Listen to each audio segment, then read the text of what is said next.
Let's roll.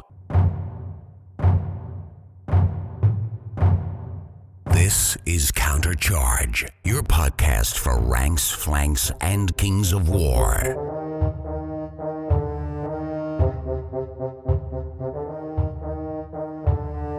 Join your hosts as they delve into the world of Panithor and bring you worldwide coverage of all things Kings of War. Welcome to Countercharge. I'm Dylan Scribner. I'm Billy Horton. All right. Today we got a little impromptu recording. We're going to talk about a local event to me and Billy. But first, Billy, tell us a little bit about yourself. What's your gamer cred? So, what don't I play? I play a lot of things. I play a lot of Yu-Gi-Oh and Magic. Mostly though, I'm a war gamer. I play a lot of 40K. I'm really excited though for the fourth edition of Kings of War. I've not gotten to scratch that fantasy itch in a while, so I'm looking to get back into that. So that's exciting. And I also allegedly play video games. I'm just about 6 years behind on that. All right, yeah, I understand that for sure.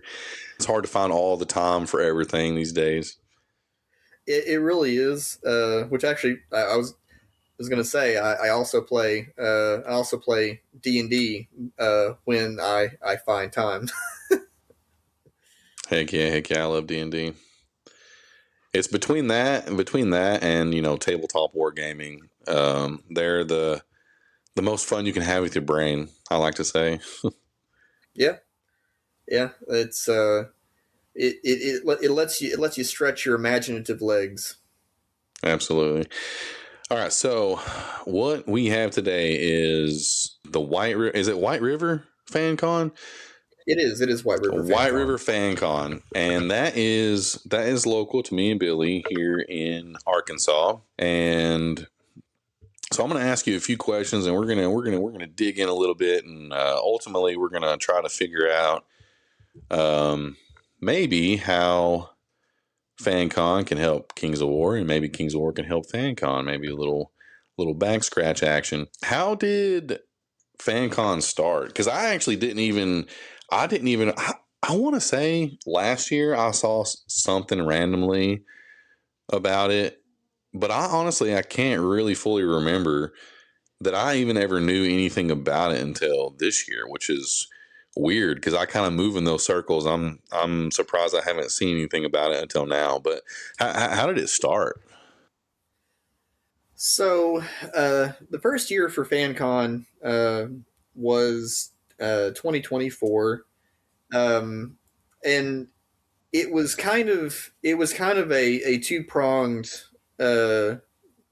brainchild, so to speak. So there was a desire in the community to have a con like event in the area, and there was also a desire amongst several of those same people to help out the Independence County Library, and so it was basically conceived as a fundraiser for the library, and it was originally held at the library. So our library actually has a dedicated event space up on the third floor, and it actually encompassed all three floors of the library when we did it there. So it started off as basically kind of so I wasn't actually involved with it the first year as far as planning. So I was a guest and a vendor at the first event. The committee at the time was they started off not really sure if they were going to be able to make it work. and I think by the end of their first meeting, they were all pretty much sold on this is going to be a thing, and it was. And we've kind of, like I said, I came on in year 2, and we've had all the growing pains of a first few year event, but uh, we've we've managed to make it work. That's kind of what I was kind of thinking. I guess. Well, maybe I should ask this first. But what exactly is it as far as fan convention? I guess is the deal there. But what is it like? Go into detail. Like what's available at FanCon? What can someone witness when they walk in the doors at FanCon? All right, yeah. So FanCon, and the idea was to create an event that had something essentially for everybody. So they didn't go White River Comic Con route and make it comic focused or uh, game focused or anime focused. They really wanted a generalized, all encompassing event. So we've stayed true to that original idea. So there's a very broad range of interest represented. Like most cons, we have vendors. This year we had right around 100 tables worth of vendors set up. And we've got everything from comics and toys to food, t-shirts, games, collectibles. There's all sorts of things. There, as far as like our guests, we've got a pretty wide variety. We usually have a voice actor. We've got television actors. We've got a like an author, like a book author. Cosplay guests. We had an influencer from YouTube there this year. Like I said, several. We actually had several film guests this year, and we've got a section set up for quote unquote retro gaming, and so everything from like the like Atari all the way up to we had a Wii there this year, which is crazy to me that Wii is now considered retro. Like never considered the idea that something with motion controls would ever be considered retro, but time moves forward. Dating yourself a little bit there. Me too. Yeah. That's how you're old when you start talking about how you didn't think something would ever be considered old. But that was actually a big hit because it's really cool to go up and pop in a copy of something from when you were a kid and see those old graphics boot up. We also have like an esports setup for like Smash Bros and things like that. Modern head-to-head games. I'm trying. I don't think we had Minecraft this year. That was talked about, but that didn't come to be. But then we've got my section, which is the tabletop gaming section. So we had a 40K tournament this year. We've got a board game library, which is really cool because you can come, you can browse our shelf full of games, pick one out, take it over, and just sit down and play. It's a great way to kind of spend some time while you're waiting for the next panel you want to go see, or waiting for your chronically late friends to show up. We were also very fortunate this year. We were able to have some play and win titles for the board game library. And so what that is basically anybody who checks it out and plays it gets entered into a drawing at the end of the event to actually win that game. And so that was really exciting to get to add that this year. And then we of course had people running RPGs such as Dungeons and Dragons. We had Dungeon Crawl Classics, Dread, and Daggerheart this year, and it's really cool to get to show up, sit down, and experience a new game, because most people have heard of Dungeons and Dragons, but some of these other games, people may not have heard of, or may not have gotten the chance to play. So it's cool to get to show up, sit down, and meet new people and try out a new game. We've also got a Lego section, and you can play with Legos, which is always fantastic and cool. We've got it set up so that you can make you can make like a Lego name badge, which is also really cool. But the main attraction of that is the Lego Derby. So it's kind of like the Pinewood Derby, if you're familiar with that. But basically, you build a little car out of Legos, and then you race it down the track, and fastest one wins. Yeah, I seen that a little bit while I was there visiting. And for those who aren't aware, I myself attempted to set up a Kings of War demo this year, but didn't have a lot of luck with it. Maybe some marketing in the future might help there. But tell me a little more about. I think you might have touched on it a little bit ago, but what exactly is your role with the nonprofit? Or do you just run the tabletop stuff for the event, or are you a decision maker? So I am on the committee for the convention. I am the tabletop gaming chair. That's pretty broad because it does encompass a lot of things, including trading card games. We had Magic and Yu-Gi-Oh tournaments at the event this year as well.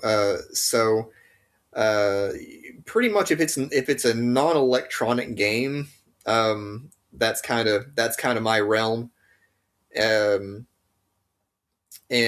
like I said, I joined the committee last year for the 2025 show. So this is my 2026 was my second year with the organizational committee. Okay. And it moved from the Independence County Library into the Batesville, Arkansas Community Center. And so now it's in a pretty substantially sized facility.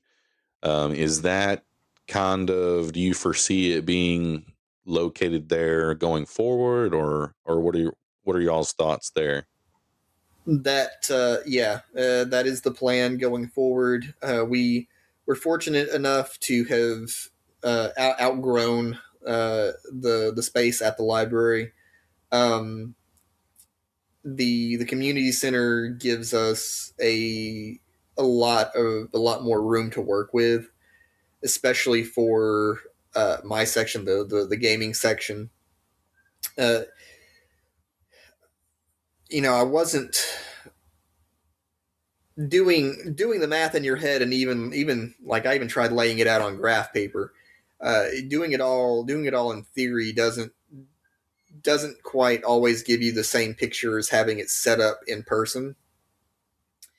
And having everything set up and seeing it all in action this year was it was really cool because the new space it really it let us do so much more. It let us have more vendors. It let us expand the number of games that we had to offer. We had our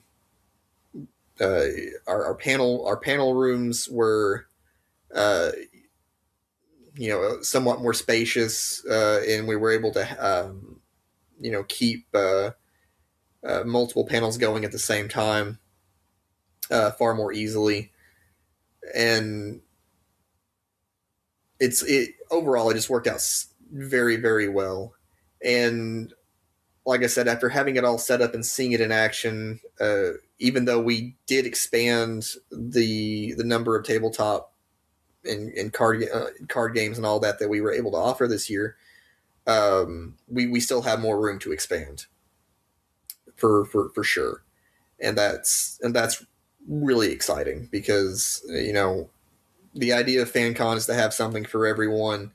This year, like I said, we had a Warhammer 40K event, but we really didn't have anything for the fantasy wargamers. So I'm hoping to get to add something for them next year. Okay, yeah, that kind of takes us into this last little section here, talking about Kings of War. There is room to grow. So we could potentially next year, instead of setting up a demo table and hoping someone walks by and gets interested, we can maybe look into doing a full 1 day Kings of War tournament. Yeah, I would very much like that. And I don't like I said, we've got the room. I don't see any reason that we couldn't make something like that happen. And the demos demo games are great. But having like knowing that you're going to show up and there's going to be an event with multiple people and you're going to get to have like a whole day's worth of fun, I think it'll work out a whole lot better than the demo game did, which I wound up getting to play to play with you and get a taste of 4th edition, which I'm happy to say seems quite solid. But it's an event is an event, Yeah, it's like tabletop war gaming. It's one of those things where every once in a while you will have that, like, especially in game stores, someone will walk by and be like, "Oh, what's going on here?" But that's the atmosphere of a game store. Everyone's there for a game, but I feel like when you're in the atmosphere of a full convention like that, you're going there. If this makes sense, you're going there for what you're going there for. So everyone there who was there for tabletop gaming was kind of already over there in the tabletop gaming area. There wasn't a lot of back and forth migration from the main hall to the tabletop area. And and I can kind of see that being like a norm. If you're an anime fan, you're going to the con to check out the anime stuff. You're not really giving, in just my experience, you're not really giving attention to a whole lot of other things. You may be walking through the vendors, but you're kind of there for what you're there for, if that makes sense. So moving that into an event where we're actually, trying to get some local guys and, some guys from Memphis and maybe a little further south to actually come there for the play, I think that would help the growth more. I agree. And you know, if you just like you said, you know, if you show up to do one thing, uh, I mean, statistically, you're going to do that one thing. You may something may catch your eye, and you may wander here and there, but by and large, you know, you're going to be focused on one thing.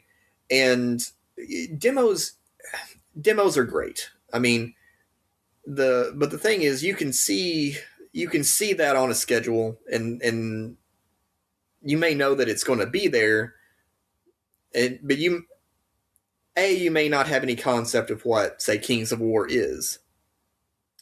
So even though you might be super into it, you may not know that. You may not have any concept of what that boils down to. But in the greater scheme of a convention, it's real easy to, you know, for lack of a better word, overlook you know, a single play space setup for a demo. You just may not be what catches your eye. But you expand that to a lot of tables and a lot of people playing, and suddenly it's a lot more eye catching. So, you know, even if you're not there to play a game, if there's an event going on and it catches your eye, uh, you know, you're a lot more likely to wander over, and that creates a lot more exposure for the game being played and the area as a whole, because, you know, chances are if you're walking over to look at one thing, you're going to wind up looking at something else. And that was, at least that's been my experience with our 40K event this year was, you know, we did have some people who walked through just to see what the crowd was about. And you know, it was, we actually had a few people who got kind of interested in, you know, in the game. Will they play? I don't know, but you know, getting the game in front of people is can only help. Yeah, for sure. I mean, I did see that a little bit too while I was over there with you guys, which is great. I mean, which is great to see. Yeah, I you know, what I would be hoping for myself is to even, you know, potentially even grow back into a 2 day. I used to host an event here local. Travel for some of the Kings of War players was kind of a hassle getting to Batesville, Arkansas. But like something like this, where it's a full convention, I think gives enough value in you know, there's always a value proposition. Like when you're going to an event, is this an event I want to go to? Is this an event that I would run for myself? You know, is this something I could see having fun at? And I think whenever you have a full convention, paired up with the GT, I think that always gives a little more value. For sure. So I think growing back into a 2 day event would definitely be in the cards. I would certainly love that. Yeah, I mean, that'd be awesome. I mean, it seems like there's a space for it. You know, I mean, you know, 20, 25, 30 players, it'd be really awesome. My brain kind of jumped ahead on you there. And when you said 2025, I was like, bro, this is 2026. Oh, yeah. Yeah. Yes, it is. Yes, it is. I mean, do you have anything else you'd like to touch on? I really enjoyed walking through the vendor hall. It was nice seeing a little action for our local game store. I mean, I'm sure he enjoyed having a big convention to set up so close to home. Is there anything else we missed? Well, there is one thing that I would like to circle back around and touch on just a little bit more. You know, I mentioned, or we both mentioned that this is a nonprofit, and that we benefit the Independence County Library. And obviously, we're looking to put on a great show. We're looking to grow as an event, but the whole purpose behind it is benefiting the library. And so, for anybody who's not familiar, and there's probably a few of you. We're a fairly rural area, and for these kinds of areas, our local libraries are a huge resource for the community. And it's not just like the traditional things you think of with a library, like being able to check out books, research materials, or just reading for fun. It's also a source of internet access for job seekers. It's a source of after school programs for several different age groups of children. The library has quite a few outreach programs that are very beneficial to the community. And that's what this event was put together to really support. And I'm very excited to be a part of that, and just to see it grow into something that's sustainable and can continue to help the library continue and grow its own mission. And we've gotten a lot of people who are interested in supporting the library outside of the event time, because of this event. So it's really been a good thing for the library so far, and it can, as long as you all keep coming out to support us, it can only get better. So I really hope to see you guys there in 2027. Absolutely. That is a fantastic thing to point out. Is I always love hearing, you hear about schools like starting up, game clubs like tabletop clubs and D&D clubs, and that was unheard of whenever we were in school. Like the best you got was chess club right back then, and now it's like all these amazing things are happening, and kids are being introduced to these great games, and it sounds silly, but like I said a minute ago, it's the most fun you can have with your brain. Like these types of games really are interactive. They're miniature social experiences every time that you sit down at a table to play. And like the fact that gaming and education can come like together like this in an organization that benefits like a local educational institution like that is really awesome. And so that was one thing that I was really, really happy to hear. For more information about the FanCon, that information can be located at White River FanCon on Facebook or whiteriverfancon.com. All right, well, guys and gals, I really appreciate you listening, and just remember, keep countercharging. Thanks for listening, and we'll see you next time on Countercharge. Please let us know what you thought of the show by emailing us at counterchargepodcast@gmail.com, on Twitter at countercharge15, or by commenting on the Countercharge Kings of War podcast Facebook group. If you enjoy the show, you can help others find out about it by leaving positive reviews on iTunes. Until next time, keep countercharging. Music is a composition of Kevin MacLeod and is licensed under Creative Commons.